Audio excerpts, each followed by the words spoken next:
Thank you all for joining us today for the fourth webinar for the Carer Knowledge Exchange Insight into Young Carers. I'm Tish Cronon and I am a Senior Manager at the Institute for Public Policy and Governance here at UTS. We are, of course, one of the partners of the Carer Knowledge Exchange, along with Carers New South Wales and the Department of Communities and Justice, and we're thrilled to be joining you today to bring this webinar to you. Just a brief housekeeping note. Please note that this session will be recorded, as you've already heard, and we ask that while the presenters are speaking, keep your microphones on mute and turn off the videos. Your videos. There'll be an opportunity later in the session to unmute and to see everybody. But while the presentations are occurring, please limit your questions and comments to the chat function. And we'll get started now. I'd like to acknowledge the traditional owners of the land on which we meet today. The exchange team would like to acknowledge all of the traditional custodians of this land and would like to pay respect to elders both past, present, and extend that respect to other Aboriginal people present today. I'm coming to you from the land of the Gadigal people of the Eora Nation here at UTS. And we acknowledge the traditional owners of all of the lands from which you come to this webinar today. The Carer Knowledge Exchange is a partnership project delivered by Carers New South Wales, the Institute for Public Policy and Governance at the University of Technology, Sydney, and proudly funded by the New South Wales Government. This exchange brings together carers, researchers, students, decision makers, professionals and service providers to share their knowledge about carers and to learn from each other with the aim of improving outcomes for carers across Australia by connecting research to practice. The exchange delivers 3 webinars each year around a different focus area of the New South Wales Carers strategy. Today's webinar is the second in our current focus of improving carers' health and wellbeing. So today's webinar is the second in our current focus area of improving carers' health and wellbeing. So the focus of today's webinar was informed by the Carer Knowledge Exchange Research Incubator event held in May, and I know that many of you will have attended that, and one of the themes that emerged was young carers' health and wellbeing. We're first of all going to kick off with a short video created by the Carers New South Wales Young Carer team about what it means to be a young carer. My name is Natalie. And I'm Sarah. And we are part of the Young Carer program at Carers New South Wales. Young carers are children and young people aged 25 years and under who care for a family member or friend who is living with a disability, mental illness, drug or alcohol dependency, chronic condition, terminal illness, or who is frail. This could include a sibling, a parent, a grandparent, an auntie or uncle, a partner, a next-door neighbour, or a best friend at school. Young carers can be living with or living away from the person they care for. Young carers can be, but are not always, the primary carer or the main provider of support. They often provide care alongside other family members or friends. Young carers can provide a range of practical, specialist and emotional assistance, which often exceeds community expectations of what a child or young person can and should be responsible for. The tasks undertaken by young carers can range from domestic duties such as meal preparation and cleaning, to personal care such as showering, to supervising siblings and providing emotional support. According to the Australian Bureau of Statistics, there are around 260,700 young carers in Australia and 83,700 young carers in New South Wales. However, many young carers are not captured in statistics as they are often not identified or not recognised for their caring role or responsibilities. Among other reasons, this can be because they feel they are just fulfilling a family duty or they're worried about being treated differently by their teachers or their peers. Many schools and educators are surprised to learn that there are roughly 2 to 3 young carers in every classroom in New South Wales. If you are a young carer or if you know a young carer, there is support available. Carers New South Wales also offers information and training to help educators and service providers to better support young carers. For more information, please visit the Carers New South Wales website or contact the Carers New South Wales Young Carer team on 02 9280 4744. That's a really important message for us all to remember, that often these are young carers are often overlooked and often are used to minimizing their experience and not reaching out. So today is hopefully going to be an opportunity for us to overturn that perception and to shine a light on this important area. So this event today will give us an opportunity to listen to different experiences and examples of young carers' health and wellbeing, and to provide an opportunity to learn and reflect. We're going to start with a panel discussion where we'll hear from several young carers about their experiences. Following that, we'll hear from 2 additional speakers over the next hour, offering research and policy perspectives on the topic of young carers' health and wellbeing.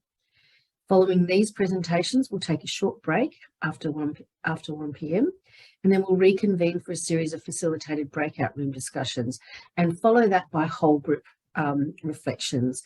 And we're going to close with a very special guided meditation led by the Carer Knowledge Exchange Carer in Residence, Prudence Granger, putting into practice the focus on carer health and wellbeing, which will be a real treat for everyone. What I'd like to do now is I'd like to introduce Prue Granger, who is going to chair this panel session with Lua, Marley, Kelsey and Luke. You're going to meet 4 young carers and hear a fabulous facilitated session by Prue. I'm handing over to you now, Prue. Thank you so much, Tish. Hi, everyone. I am Prue Granger, and I am the Carer in Residence for the Carer Knowledge Exchange. The purpose of my role is to bring carers first in this project, and I am extremely excited to host this panel with some amazing young carers who I've had the privilege of having chats with over the last couple of days. They have some beautiful insights to share about their caring journey. And hopefully they will soon be up on the screen and ready to join us for some introductions. All right. Hi, Lua. Let's get started. Because Lua, you jumped up on my screen first. Can you please tell me a little bit about yourself? So my name is Lua, and I'm a uni student at the University of New South Wales, and I'm studying fine arts and arts, and I care for my younger brother Orlando, who was born at 23 weeks. Thank you. Luke, could you please introduce yourself and tell us a little bit about yourself?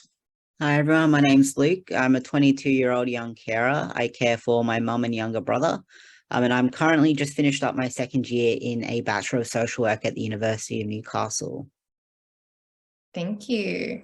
Next on my screen, Marley, could you please introduce yourself? Hey everyone, I'm Marley. I am a 24-year-old young carer. I care for my dad, who has an acquired brain injury, and have previously cared for my mum before she passed away. I am a senior policy officer at First People's Disability Network, so I work in the disability sector, which is great. I get to bring my own lived experience and insight. I'm also a Masters of Social Work student, and I also am a disabled person myself, so I have hypermobile Ehlers-Danlos syndrome, as well as a lot of different other chronic illnesses, and am neurodivergent. A lot of insight. I'm looking forward to hearing some of your insights. All right, Kelsey. Hi everyone, I'm Kelsey. I'm 20 and I'm from Far West New South Wales, and I'm currently studying quantum engineering at UNSW. I work in sport, so during the summer I'm lifeguarding at the pool, and then during the uni year I help run different sports activities on campus. Awesome. And I'm a young carer. I care for my mum and my younger sister, but since moving to uni, my caring role has changed a little bit. Cool. All right. So as we all know, the focus of today's panel is on health and well-being. So to begin the chat, I'd like to ask you all, as a young carer, what is important to you for your own health and well-being? Does anyone want to start jumping in, or shall I call on someone? I don't have a lot to say, so I could quickly jump in first, unless Luke, do you want to go? It's okay, you can go first. Okay. I would just say, for me, to take care of my health and well-being, I find that taking care of my emotional health is really important to me. So I always make sure that I am taking time for myself. So, in being involved in some self-care routines and really focusing on that, but also making sure that I communicate with a support network and having a few people around me who I can chat to if I ever need to. And yeah, just focusing on maintaining those really good relationships with the support network. Relationships and support networks are so important as a carer. I really, really feel that one. Luke, do you want to let us know what health and well-being means to you, or why it's important to you? I think it's really important, especially as a carer, to look after your own mental health and well-being. And I'm pretty sure most of you may have heard, I know it's cliche, but you can't pour from an empty cup. Essentially, we're pouring our cup, like emptying it as carers. And so what we need to do is self-care to fill that cup to ensure that we don't burn out. And that's really important to me, because when I was in year 9, I was admitted to hospital as an inpatient because of my mental health. That's because I was caring for my younger brother and my mum at the time as well.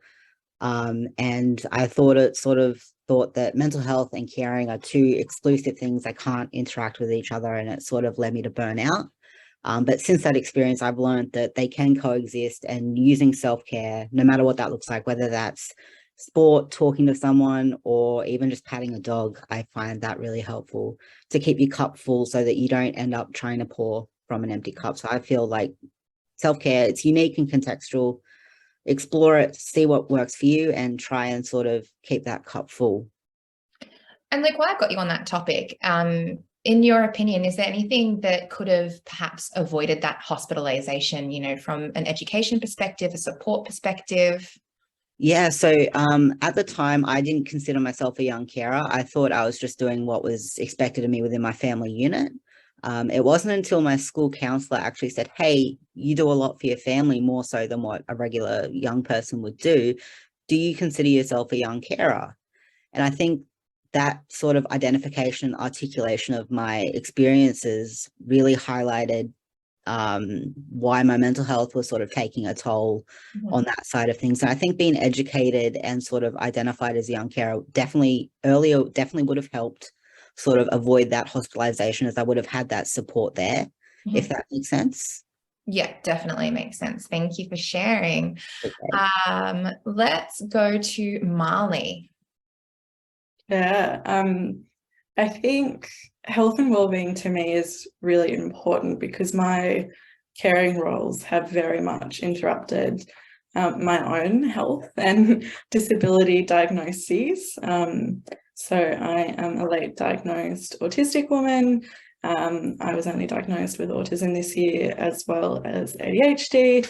And it was only at the very end of last year that I was diagnosed with hypermobile Ehlers-Danlos syndrome, which is a genetic disability I have lived with all of my life.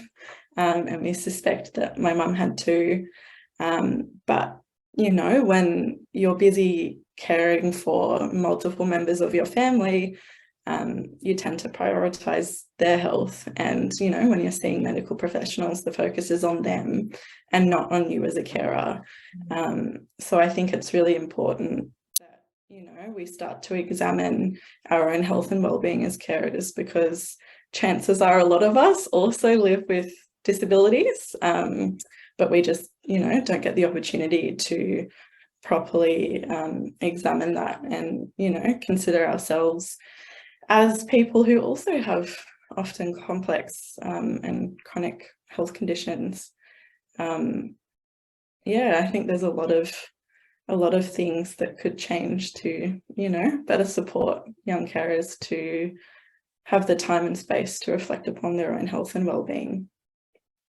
Do you think, Marley, if perhaps somebody had, you know, intervened or perhaps got more curious about you when, you know, going to appointments and things like that, that might have supported an earlier diagnosis in your case? Absolutely. Yeah, definitely.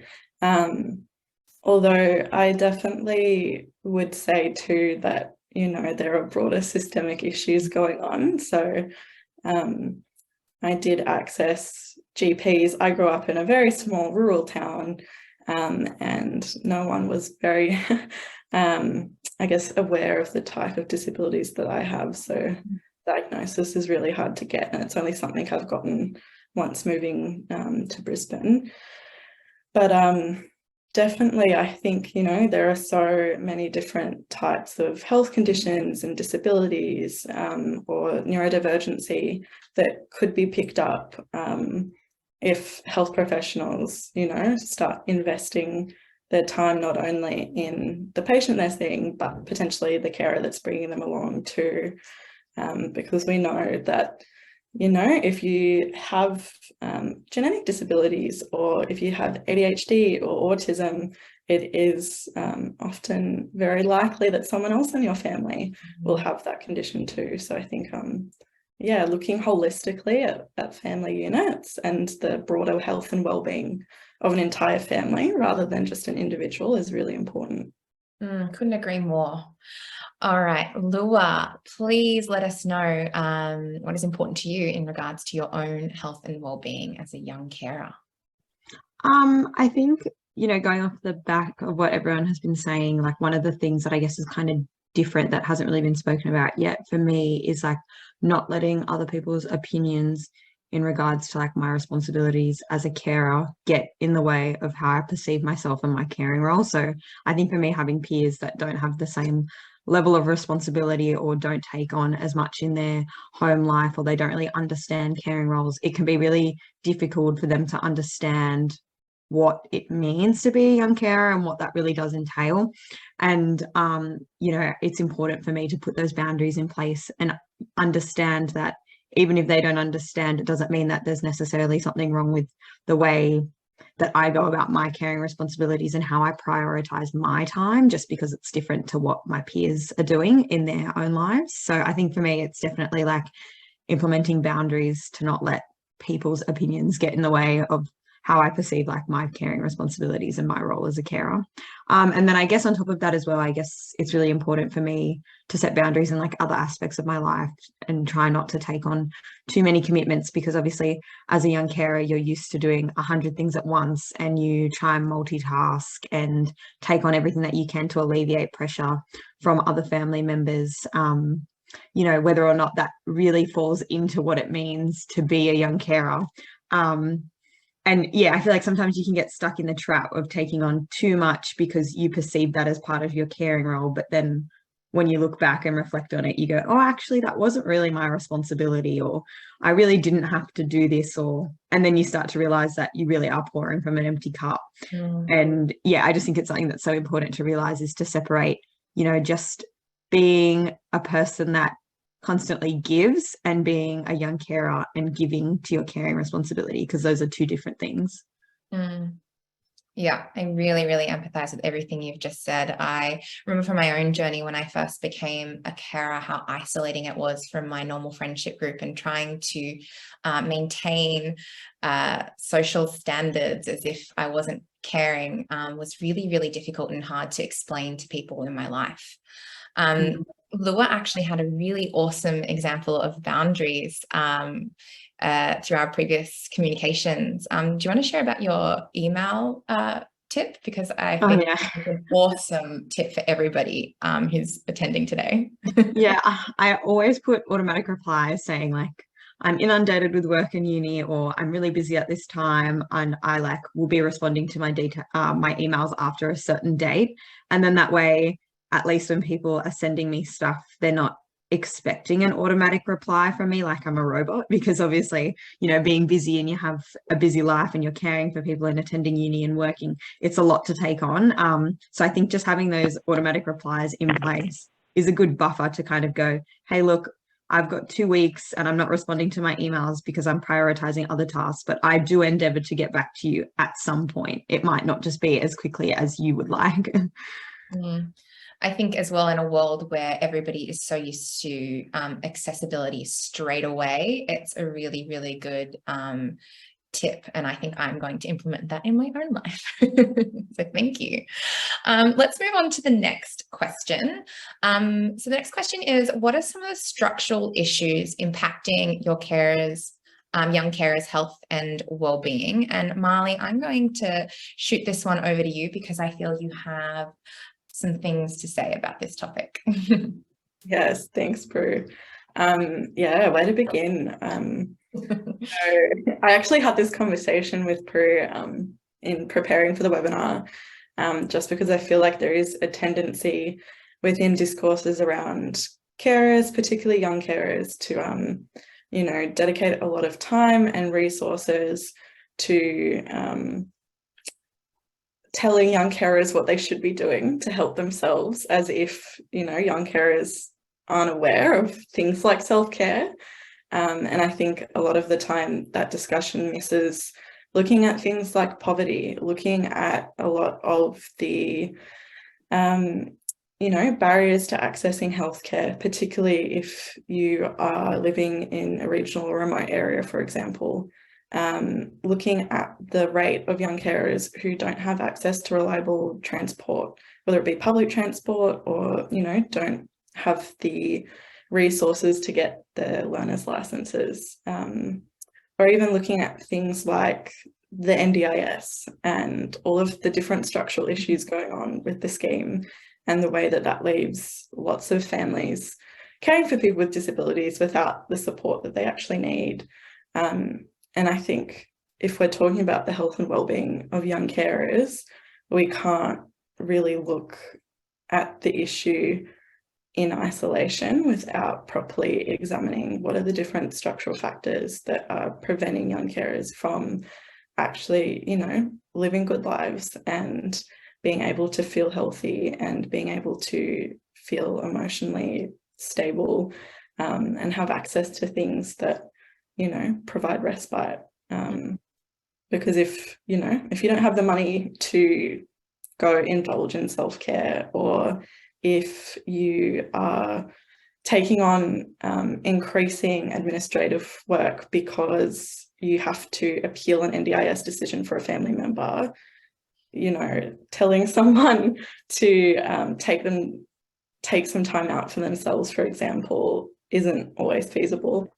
And so, yeah, I think especially policymakers who are attending the webinar today, I would really encourage you to look at things that can, on a broader structural level, improve the lives of young carers.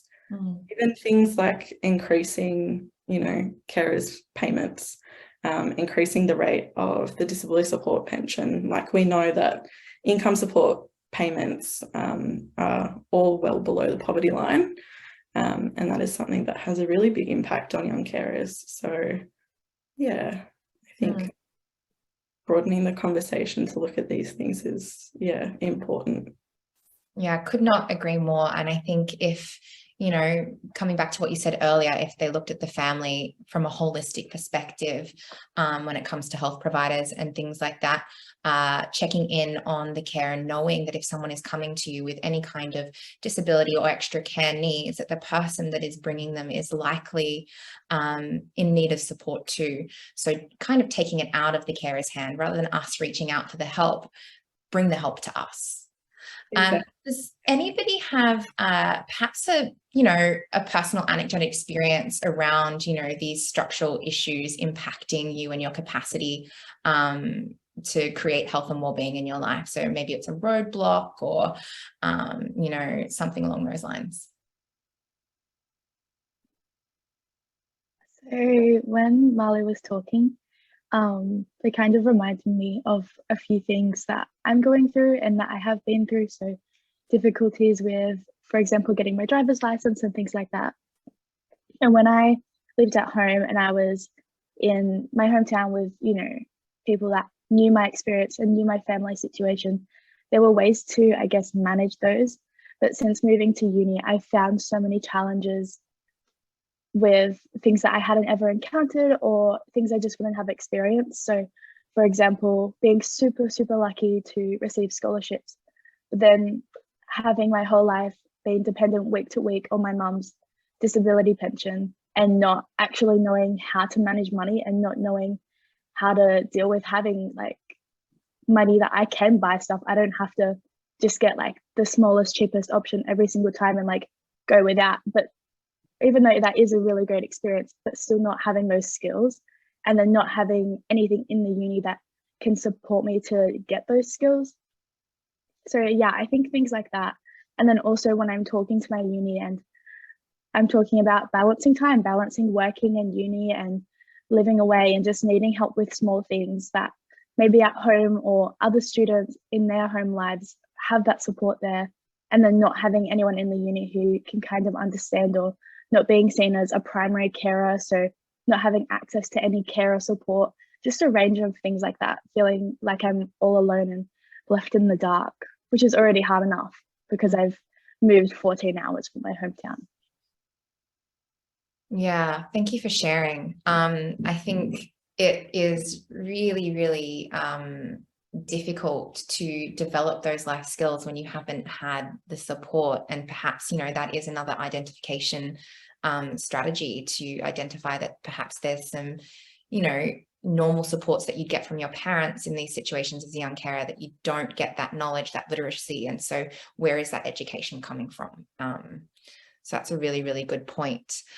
Let's move on to the next question, unless anyone is dying to add to that conversation.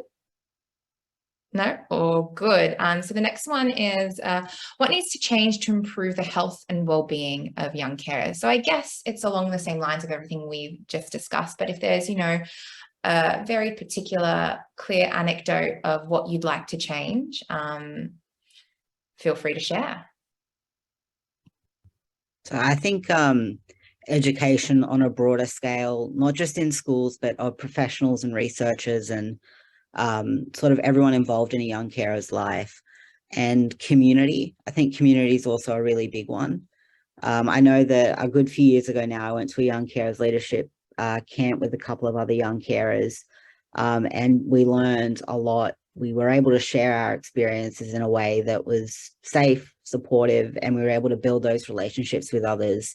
And just that sense of community and knowing that I wasn't alone was something that really helped me sort of come to terms with my own caring role and sort of branch off into doing things like this that I never thought I'd do, or going to social work at uni, which I never thought I'd do.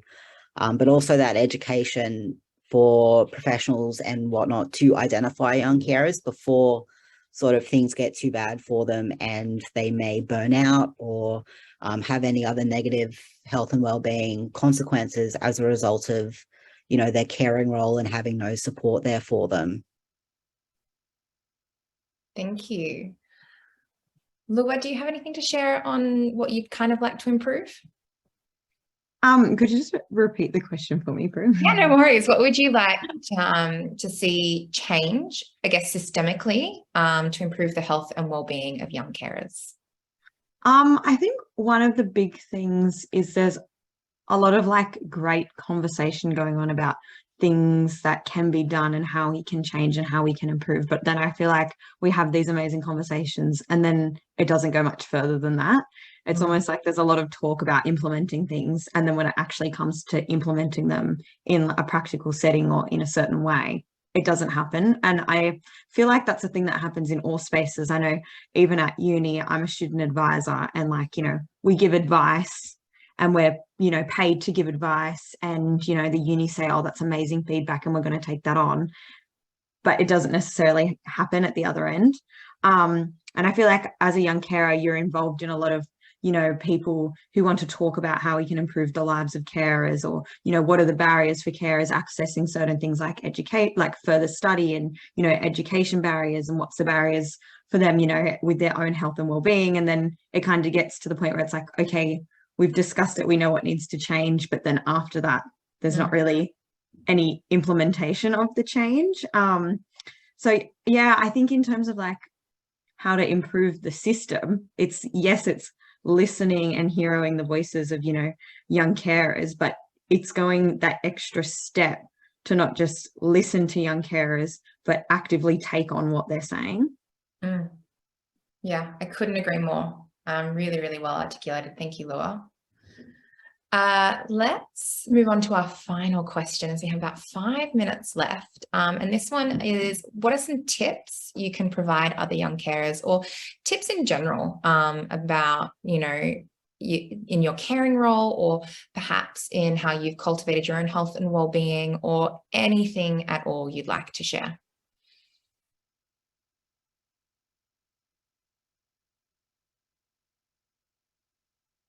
I'm happy to jump in here. Amazing. Thanks, Molly. I think my biggest tip would be to, you know, feel confident in yourself to actually talk about your caring role.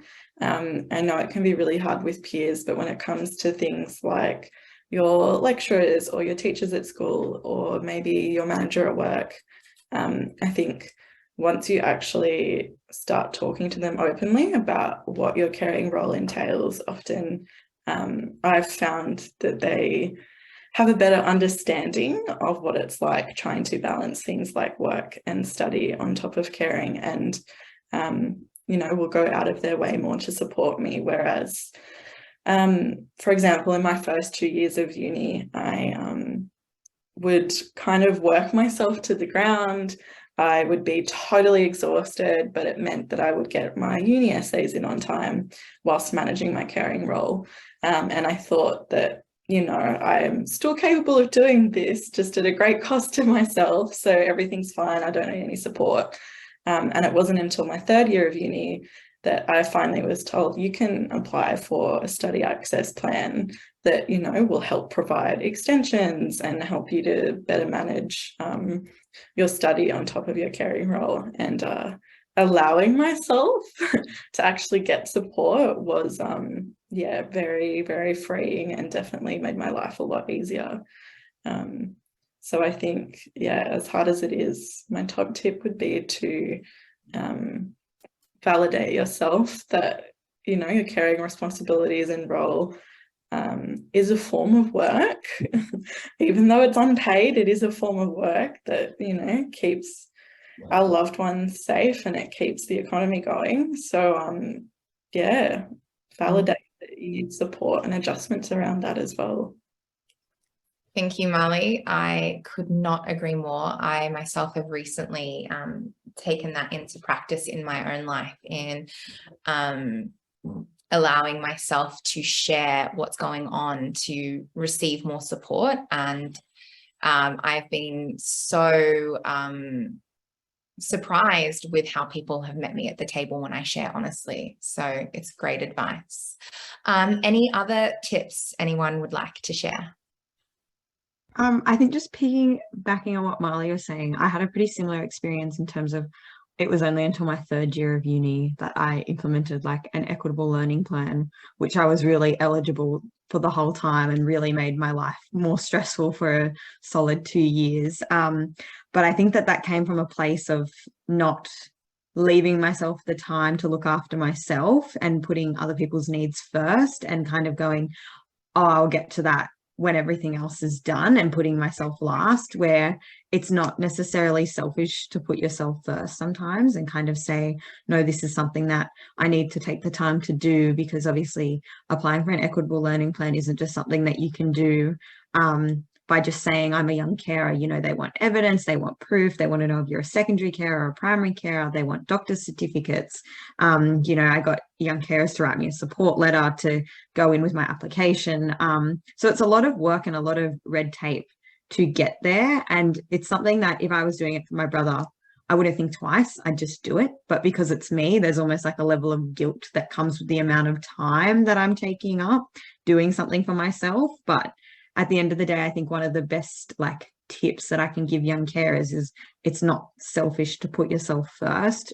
Your caring responsibilities don't define you. It's just a part of who you are. And you need to make sure that, yeah, as Luke was saying at the very start, like your cup is full because you can't pour from an empty cup. Thank you. What just stuck to me there was it's not selfish to put yourself first. So thank you for that anecdote, Laura. I love that. Luke, would you like to share any tips? Yeah, I would probably say build relationships with others, whether that's other young carers within the community or your lecturers or teachers at school. Just building those relationships so that you can ask for help. It's okay to ask for help. You're not on your own. You have a community backing you. And then on the side of self-care as well, I would sort of just encourage everyone to explore, whether you're a young carer or not, just explore what fills your cup. You know, whether that's patting a dog, going for a walk. It doesn't always have to be something expensive or lavish. It can be something simple and small that just, keep your cup full. Thanks, Luke. And I think with that self-care rhetoric, some of the stuff on Instagram these days is a bit bougie. So the reminder that it can be simple is lovely. Kelsey, how about you? Yeah, so I have some notes. And my first note is about self-care, which we've all touched on. And my second note is about a support network. So it's quite reassuring right now that I feel like we're all on the same page. And even as a young carer in this conversation, I feel very validated and supported to know that other young carers my age are kind of thinking the same things as me. But yeah, something that definitely stood out for me and something that took so long to learn was to say no. I don't think I could say no until maybe I finished school or I was in year 11 and 12 and about to finish, because just for years and years, I had said yes to everyone in every area of my life. And it wasn't until I had Sarah from Carers NSW Wales who was like, Kelsey, you need to say no. You need to say no. And then finally it sunk in. And I found that when I did start saying no, I was able to really figure out what I liked and what I enjoyed and what gave me inspiration in life. So yeah, I guess setting those boundaries and taking time to discover who you are aside from your caring role was really important for me. Thank you, Kelsey. And what you just said reminded me of a beautiful quote from Brené Brown. And she says, people will break 100% of the boundaries you do not set. So saying no, setting boundaries, so important. And I think especially when you are a carer, you're so in the mindset of continually saying yes and going above and beyond. It can be really, really hard to start to break those habits, but it can be super supportive. Thank you all so much. I believe we are out of time. Thank you for contributing so honestly and sharing with everyone here today your experiences, your insights, and how you think we can improve in the future. And to Lua's point, let's implement some change. Let's not just talk about it, let's make it happen. Okay, I think we will end this panel now. Thank you. Handing over to Tish.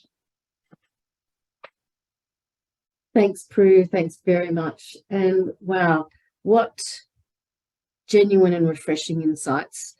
Thank you to all of you that were on that panel session with Prue.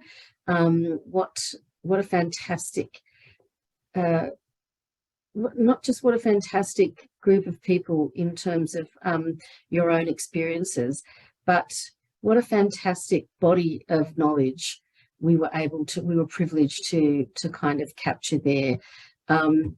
All of you coming from a position of strength, a place of strength, and offering us such genuine insights, which is critical. So to Lua, Marley, Kelsey and Luke, thank you, a genuine thank you from all of us for being so honest and open in sharing your insights today. And thanks to Prue for a beautifully curated panel session. And don't forget, there is a Young Carers new podcast called YC Bites, Young Carer Bites. That's BYTES.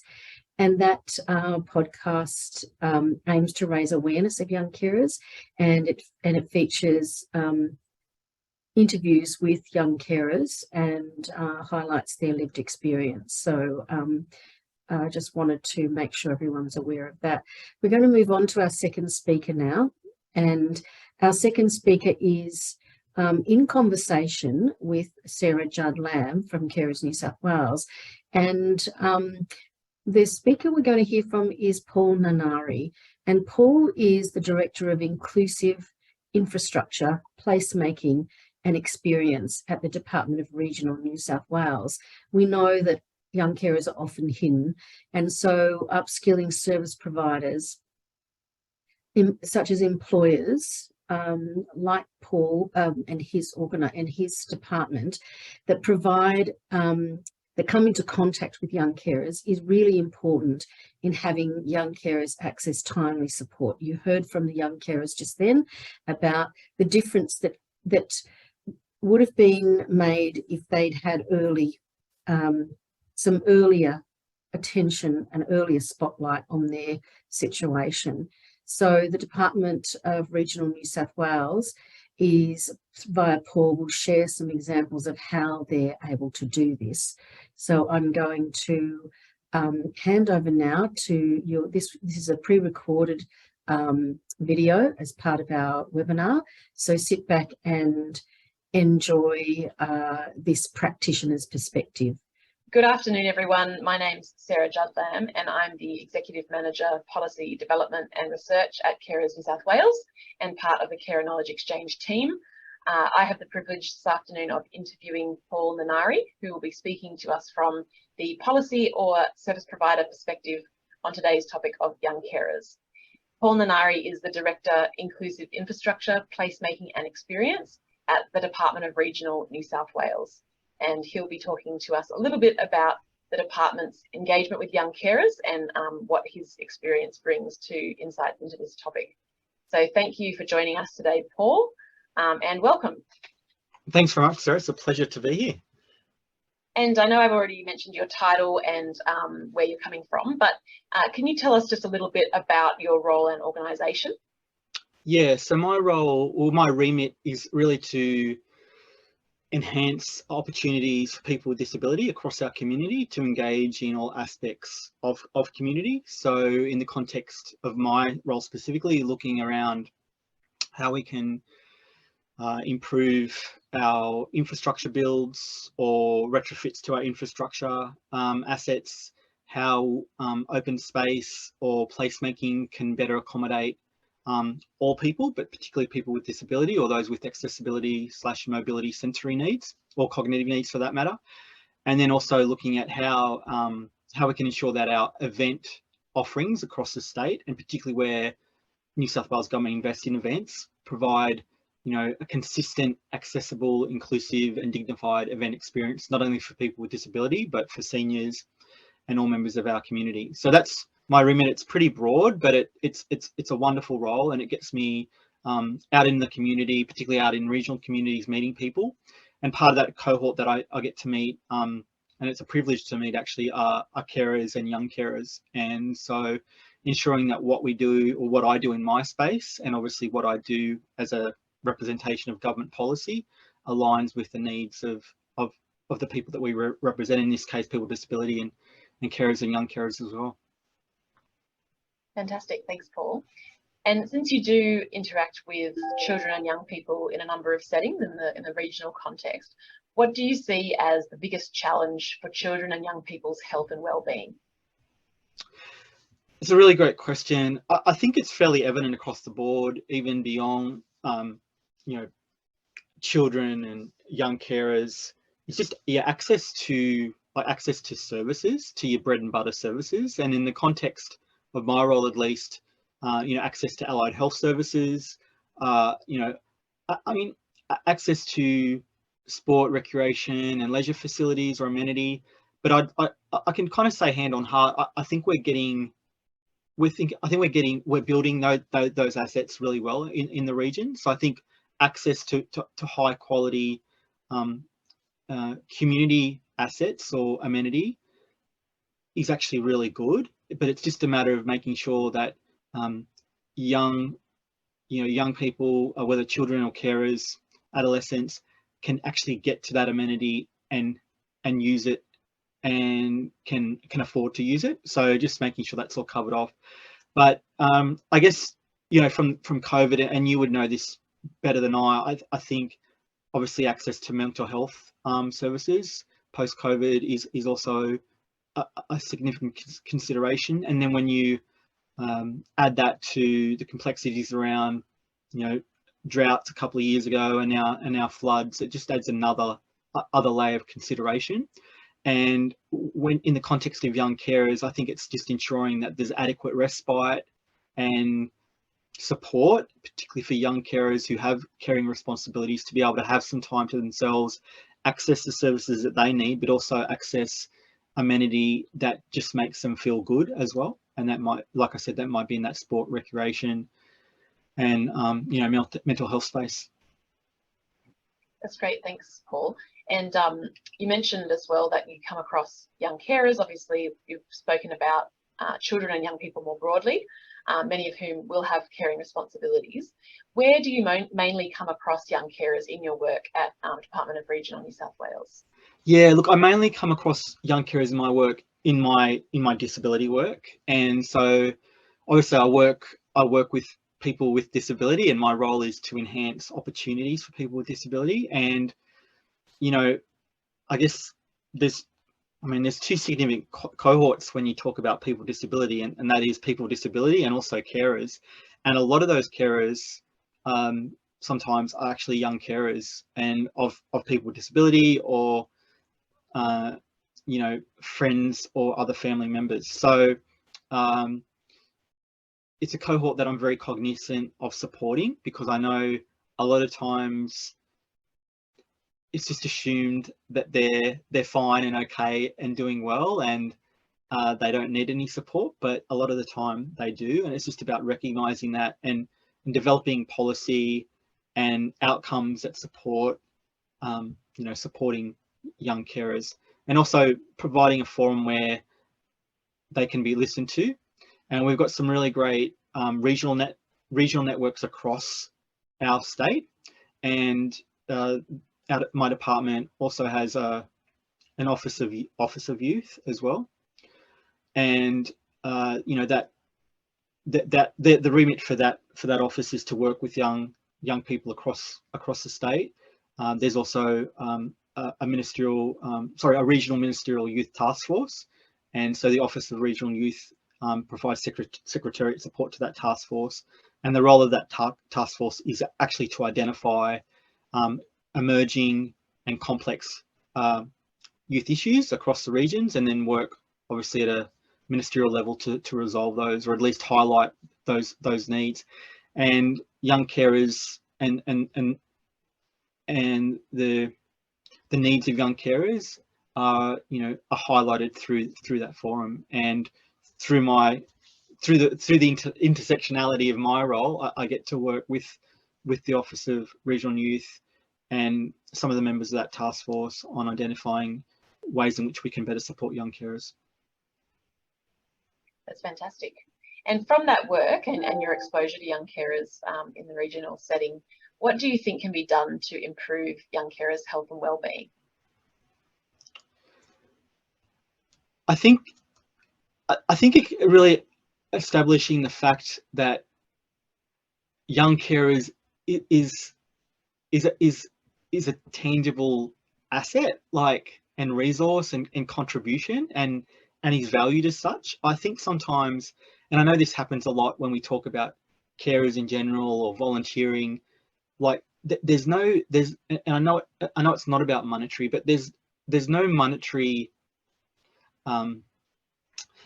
there's no monetary kind of price put on volunteering or caring, or the role that young carers provide. And so in some capacity, I think it's taken for granted, and I think we can no longer take it for granted, because they are such a valuable, and I say this in the most genuine way, that they're such a valuable asset to our community, and so valuable to the well-being of the family unit, or the extended family unit, or friend unit, or however you want to frame it. And so I think recognizing that it is legitimate, that it is valued, and it needs to be recognized, will then highlight how we can best support young carers moving forward, and ensure that young carers don't burn out, that it's sustainable, that they have respite, and that there is a forum where we can hear and listen to their needs and what potentially needs to be done from a policy perspective to better support not only them, but the people they actually care for as well.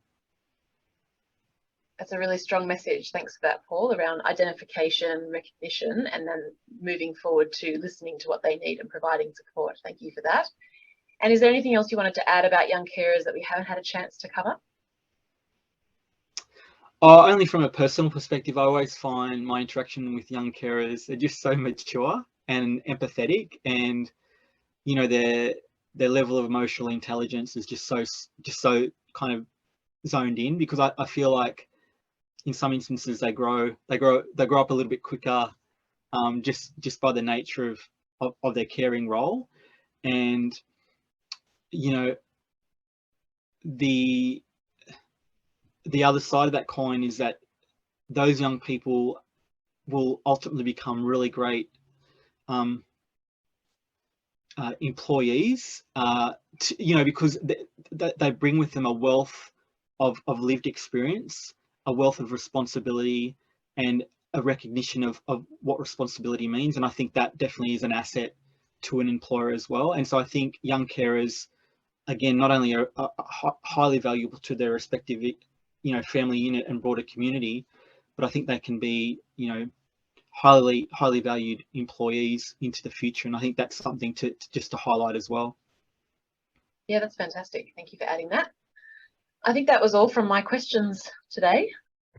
Thanks very much, Sarah, and to Paul. Wow, what a nice perspective. And I think the thing that I took from that more than anything was Paul's final comment, where he spoke about the emotional intelligence of young carers and their maturity way beyond their years, and what an asset this is for everyone that comes into contact with them in terms of enriching the experience, whether it's around employment or just relationships generally. So a really, really beautiful reflection. So thanks very much for that, Paul, and for Sarah. Before we go to our break, we've got our third speaker. We're now going to hear from a researcher's perspective, as research is an important means to help us understand the challenges that young carers face. It's my pleasure to introduce now Dr. Karen Hutchinson. Karen is a postdoctoral research fellow with the Australian Institute of Health Innovation at Macquarie University. She completed a PhD at the University of Sydney in 2018, taking a social model perspective to explore the lived experiences of families impacted by younger onset dementia, including the experiences of children and young people. She's conducted research with families living with parental complex epilepsies, and is currently exploring family experiences living with children with medical complexity in rural and regional areas. She's also a physiotherapist with many years of clinical experience working with adults and their families living with complex and chronic neurological conditions. We're thrilled to have you join us today, Karen, and welcome, and I'll hand over to you. Thank you. Thank you very much for that introduction. I'll just share my screen, so hopefully that will all go smoothly. I've just got a few slides. I hope you can all see those slides. So thank you so much for the invite to talk today. I think we've already heard from 4 experts about being young carers, and certainly, you know, their insights and raising awareness has been sort of very powerful today. So my research has already been mentioned, has been speaking to young carers who had a parent with younger onset dementia, complex epilepsies, and my long working relationship with people with chronic and complex neurological conditions. So this is a wonderful picture of one young carer who was 10, who lived with a parent with younger onset dementia. And I think it's really important that we remember that, you know, everybody's families are different, and the age of the family members, because often from what I've gathered, that sometimes teenagers and those transitioning to adulthood can get a bad rap, with issues and behaviour changes being attributed to their age rather than their family circumstances. So sometimes they have got those added challenges to sort of to navigate.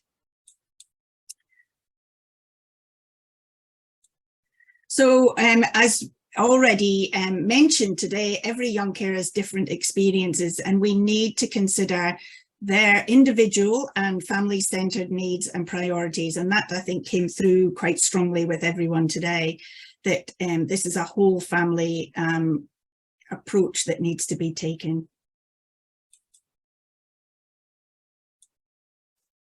So I'm very, I want you to, we were talking about the complexity and understanding what is going on in families. So I'd like you just to have a look at this picture, because I really feel that it highlights a lot of complexity, and it's really important that we look at closely to find out what is actually going on if we consider this to be a family. So if everybody could just have a look and see if they could actually see the owl in the picture. I'll give you a couple of seconds to see if you can find the owl. And this is often, I feel, can be how a young carer feels in amongst all the chaos of family life, juggling many roles, that sometimes they're not clearly identified and seen within the family.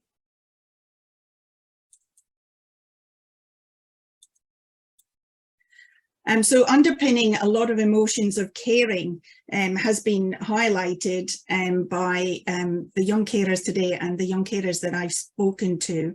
And I think it's really important to understand that, you know, these powerful emotions can underpin some of the negative ones that may be highlighted as well with the challenges of caring. And sometimes these emotions are often the reason for covering up the real home life situation, to give everybody the impression everything is fine. And out in the community, you know, just masking what is going on was a quote that a young person, how they described it. And love is an emotion that binds everybody together, and keeping the person that's being cared for and the dignity is very important. But as already highlighted, sorry, I've just slow slides. People can, young carers can experience discrimination. And this quote, a friend of our mother told a couple of the other mothers that my mum was a bit different, and she thought she might have been smoking marijuana. She said my mum was sick. Then suddenly no one was allowed at my house anymore. Then asking questions about why was she different, why she was different and was difficult. So, you know, like trying to understand why this had happened to this young person was very challenging. People were judging her mother and she didn't understand why. And also you can experience discrimination through maybe, as already mentioned, having poverty, financial hardship. You might not have the same technology, the clothes of other people, your peers. And so this was mentioned quite a lot today, is that emotional and psychological distress. But it is really important to recognise and acknowledge how you are feeling. This person highlighted that it wasn't until she was that bit older that she realised that she actually had depression. And of course, I think my way of dealing with that was to remove myself from the situation because I didn't know how to cope with it. And it is important that that you get support when at times when you need it, and this is a normal feelings. It's something that you shouldn't cover over. So some other quotes that may be interesting: "Mum's still great, not her fault. We need a supportive family and friends, team support." This was already mentioned today. I think that's why we didn't get a lot of support as well, because she didn't look or act like she wasn't well. I think having a mum with dementia left me feeling isolated as a teenager. I didn't have one person to go to. We talked, there was a strong focus and thread of discussion about relationships and connectivity.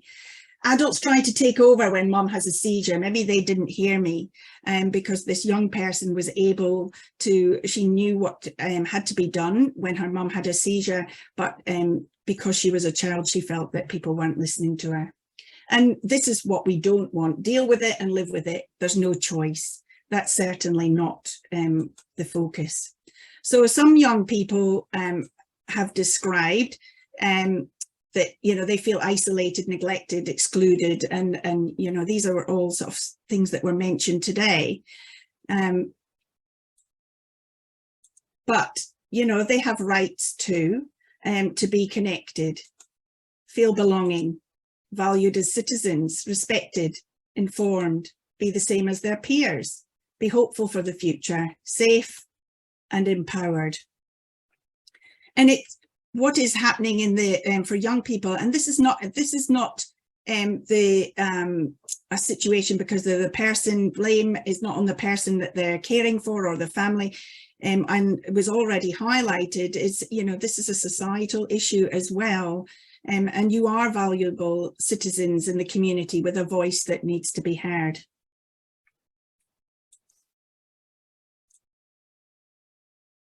And these are other areas that the challenges, emotional toll of caring, and these were all highlighted today.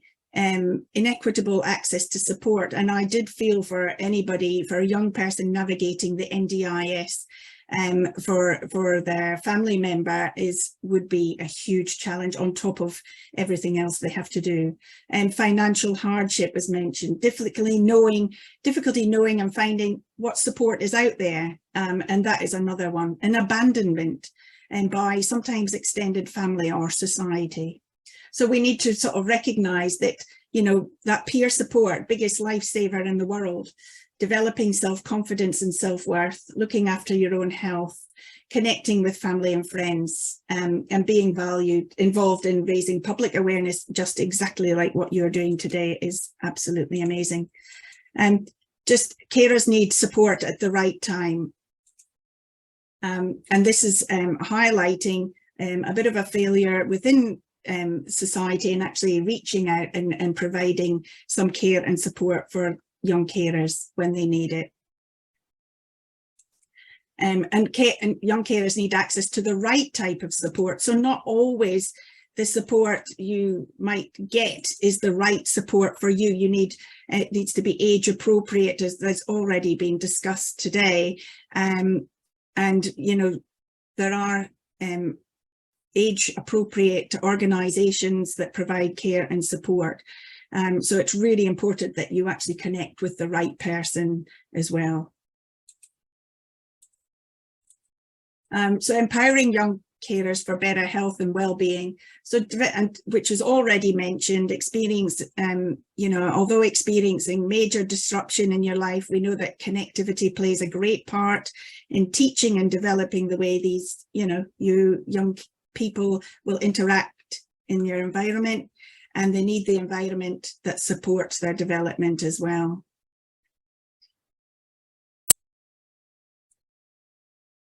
So mental health issues are greater with sense of isolation and lack of connection to appropriate support and services. That's definitely nothing new. So as already mentioned, young carers need to be recognised, and they need to be connected with a sense of belonging.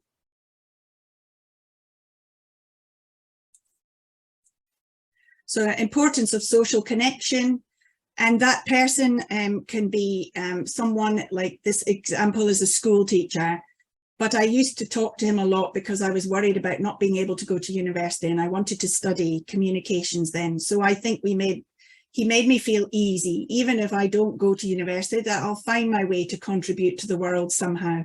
It was just that kind of reassuringness that it would be okay no matter what happened, that the world would just keep on going. So he was really good to talk to. So looking after yourself physically and emotionally is very important. One young carer who was able to, although a challenging experience, move her mum to a residential care closer to where she lived, lost 16 kilos because she didn't have to go down there and sit in the car eating McDonald's. I can do sport, I exercise every day, I can plan my meals out. It's just so much better.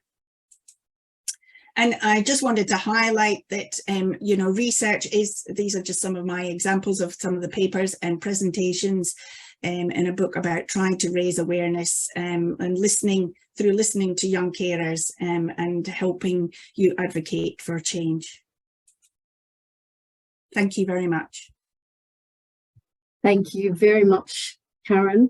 That was absolutely fascinating, just to see the amount of effort that's going into researching the lived experience of young carers, and to see how that is borne out in the message from our speakers today.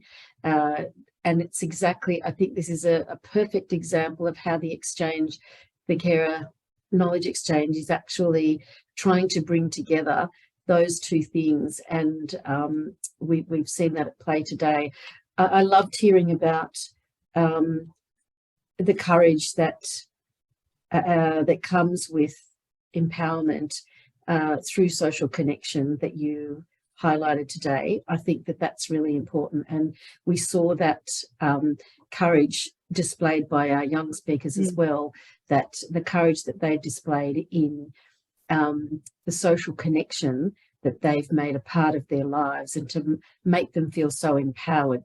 They all spoke from a position of empowerment, and I think that that's absolutely critical. So a great take-home message for us today. Thank you very much, Karen, for sharing your research and your insights today. We will also make available your list, your very valuable list of references there, your papers and publications, because I'm sure there's a lot of people who will be interested in further reading. Thank you. We're going to take a short break now before the second part of our webinar. This is time for you to hop up, take a comfort break, grab a cup of tea or coffee or water.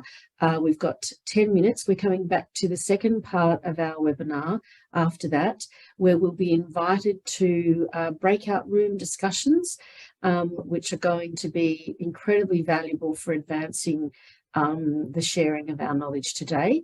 And so I'll turn off my camera and sound now, and see you all back here at 1:25. Thank you. Welcome back, everyone. I hope you had a good break and you're refreshed, ready to move into the second part of our webinar.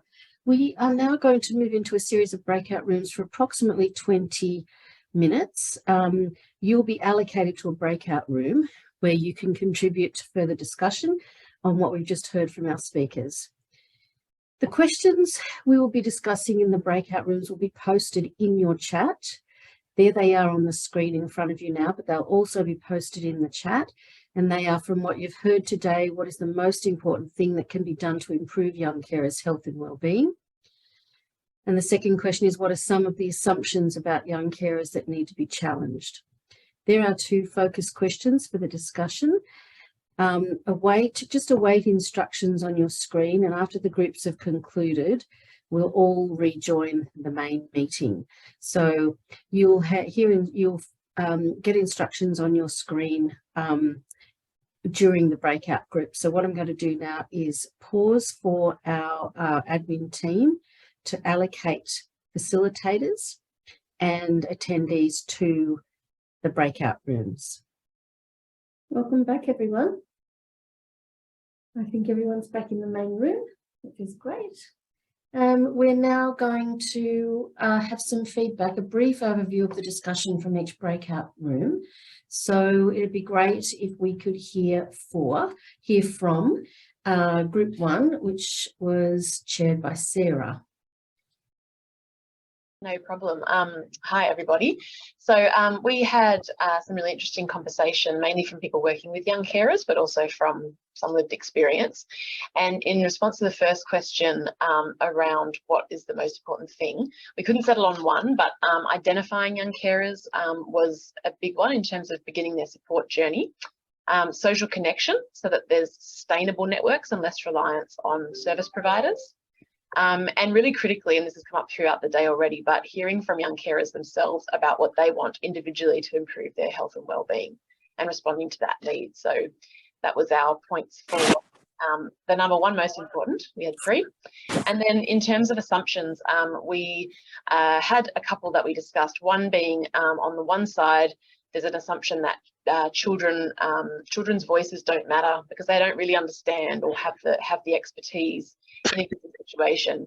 But on the flip side, we actually spent some time talking about the opposite, which is that there's a lot of very true reflection that many young carers are very mature and for their age, have really strong emotional maturity. But we talked about the difficulties of that because young carers face the same challenges that other young people face with transitioning to adulthood, and often they don't have the same resources or support within their households to meet those milestones. So we just talked about how we need to be careful with that language in recognising their unique skills and maturity for sure, but also not overgeneralising to be seen to gloss over some of those challenges because they do need support as well in moving into adulthood. So I think that was mostly captured our conversation. That's great. Very interesting, Sarah. Thank you very much for that. And thank you to that group for those insightful discussions. Can we hear from group 2 now, which was facilitated by Prue? Can you share with us, Prue, some reflections from your group? Hi Tish, my name is Melissa. I'm going to share with the note taking for that group, so I'll be sharing on behalf of that group. We had some really good discussions in our group. We had a range of a carer, researcher, and some policymakers and service providers. We felt there was a need for a range of supports. However, more structural support is needed throughout a range of community systems. There was a really nice point made about the need for dignity, empathy, and rewards for young carers. I think that well-rounded approach. We also highlighted part of the challenge in recognising, if the young carers is recognising the caring role and the courage to ask for help, but we kind of challenged that idea as well with this real focus of on the courage of carers to ask for help, but that those supports should also be more available in the community and offered openly, but that does rely on improved identification.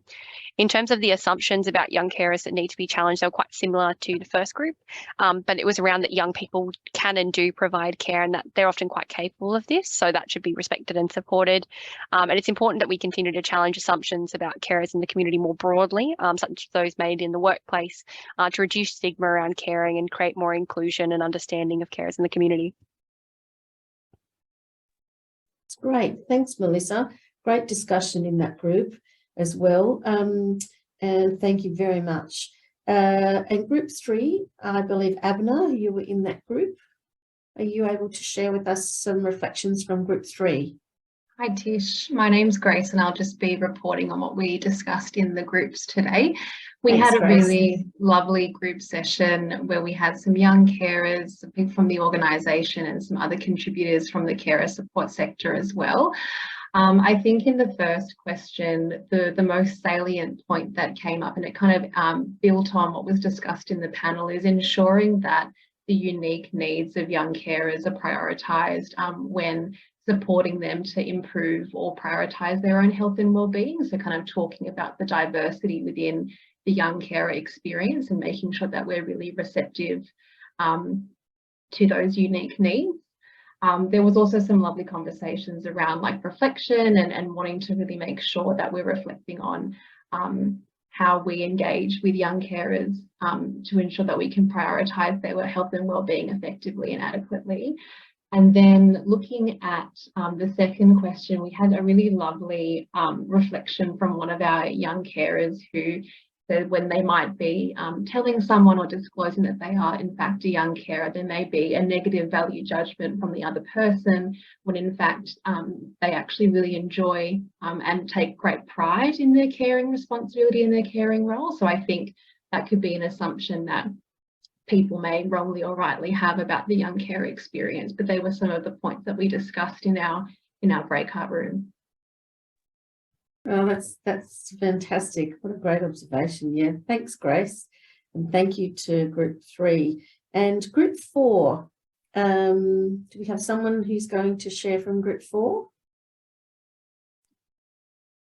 Is Group 4 Michelle? Michelle, yes, Michelle. Thank you.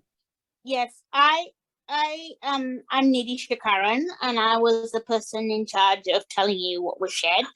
So Thank you. I am first of all, we shared that we talked about multicultural needs of people with carers, and one of the things we said was that there has to be a clear distinction of a person with a disability and a person you cared for who also has a disability, and that has to be a clear definition change. Carers need to be more formally and informally recognised as part of the Carer Recognition Act, and workplaces need to be more flexible, and also people need to take into account a language barrier and all the barriers that carers face from a multicultural background before they make assumptions. And the other thing that was also talked about was isolated carers for accessing services and what roles their complicated lives and time plays in accessing information. And self-care, physical self-care and emotional self-care as an option, and the support services out there for them, like Carer Gateway. Fantastic. Thank you very much. So some really interesting things that have been shared back from your discussions today. So some quite rich discussion, and we will collect all of those observations and obviously share those as part of the body of knowledge generated today from the webinar.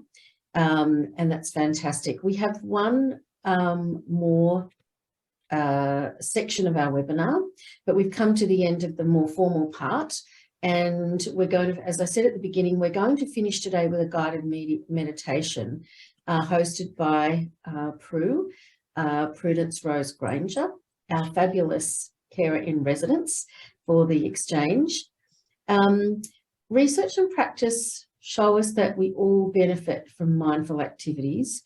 And the exchange is also actively looking for creative and effective ways to foster improved carer wellbeing and health, such as guided meditation. So we're absolutely thrilled that Prue has been able to build this into the life of the exchange and to, I suppose, enrich the work that's happening by working in this way. So over to you, Prue. You can take us through. We've got obviously till 2 o'clock on the clock, but take us through your guided meditation now. Thank you very much.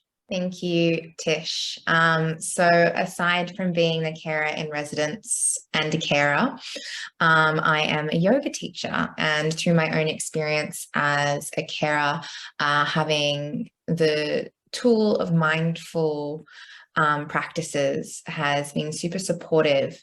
And what I found in integrating that into my caring role was the capacity to find small moments within the day-to-day, as often there isn't much time. So this will be a small moment to pause and process the experience of the day so that we can move into the next part of our day a little lighter. And so wherever you are, come to find a seat. If you are seated in a chair, seated on the floor, wherever you may be, locate your sit bones. And the sit bones are the two pointy parts of your anatomy, which press through the fleshiness of your buttocks. And if you are seated on a chair right now, make sure your feet are both firmly planted on the earth. And feeling those 2 points of connection and grounding to steady you in this moment.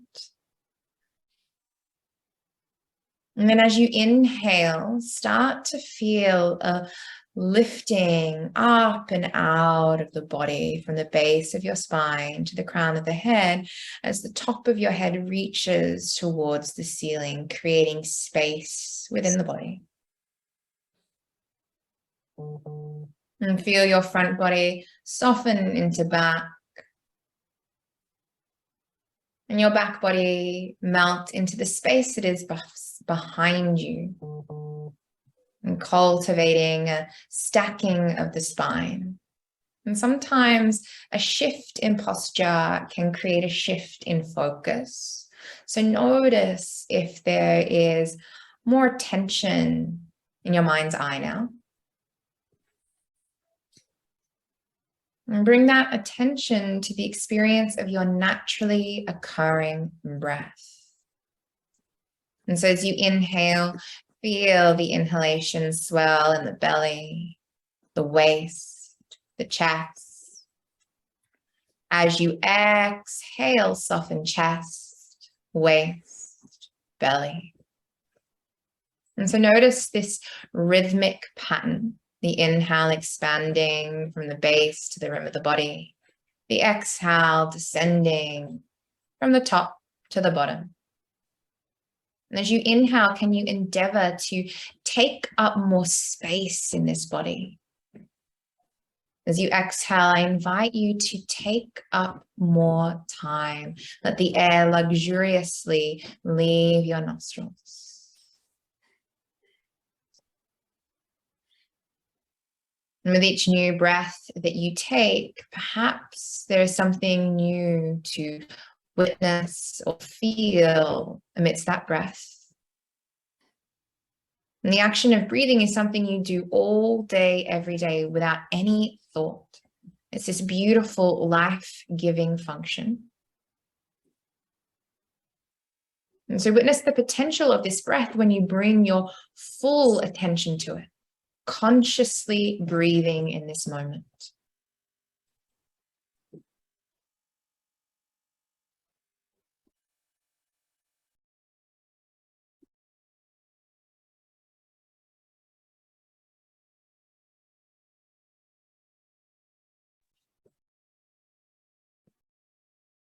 And taking 5 more conscious, mindful breaths.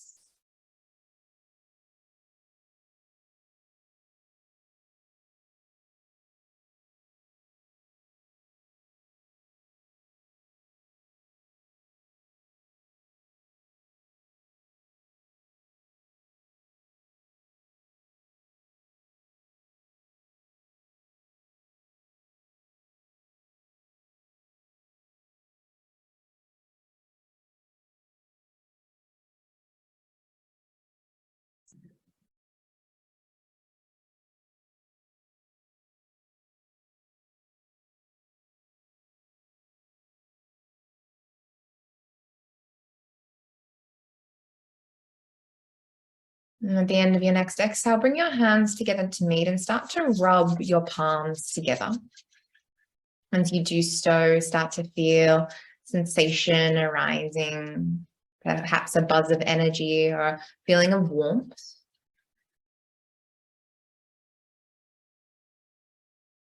And then place your hands in front of your eyes. Witness that warmth radiate towards your face. Gently blink your eyes open. And then slowly remove the screen of the hands to absorb back in the world that surrounds you. Perhaps what is most prominent is the computer in front of you, taking your time to reintegrate back into your day slowly. Thank you.